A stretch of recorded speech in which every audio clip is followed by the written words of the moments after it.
السلام علیکم دوستو، آج ہم آپ کو بتائیں گے موت کا خوف۔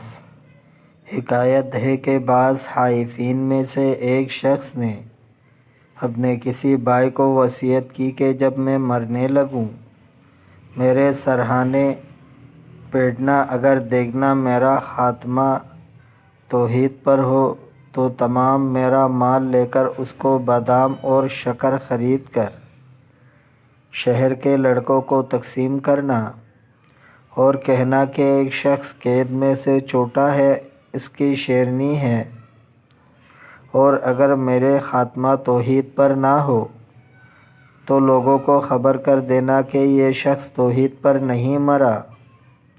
ایسا نہ ہو کہ کوئی دھوکے میں آ کر میرے جنازے پر آئے اور مرنے کے بعد مجھ پر ریا لاحق ہو۔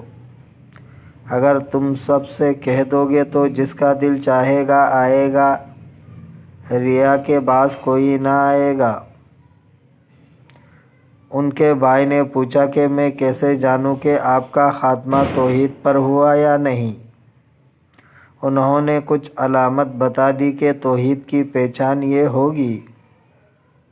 جب ان کی وفات ہوئی تو ان کے بھائی نے علامت توحید پائی اور بموجب وصیت بادام اور شکر لے کر تقسیم کر دیے۔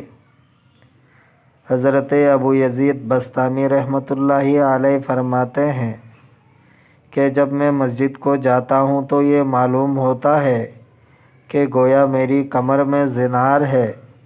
مجھے ڈر لگتا ہے کہ کہیں گرجا یا آتش خانے میں نہ لے جائے، اور مسجد میں گھسنے تک وہ زنار رہتا ہے، مسجد میں جانے سے علیحدہ ہو جاتا ہے۔ یہ بات ہر روز 5 بار ہوا کرتی ہے۔ کسی بقال کی نقل ہے کہ اس کے مرنے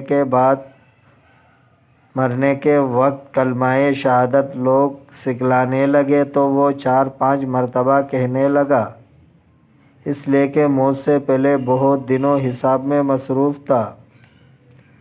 یزید رقاشی راوی ہے کہ حضرت داؤد علیہ السلام ایک روز 40,000 آدمیوں کے ساتھ نکلے کہ ان کو وعظ سناتے تھے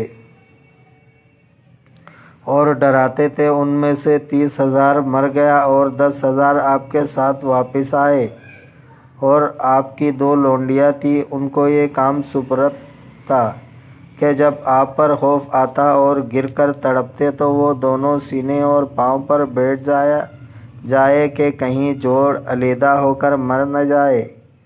دوستو، اگر آپ کو ویڈیو اچھی لگی ہے تو لائک کریں، شیئر کریں، چینل کو سبسکرائب کریں۔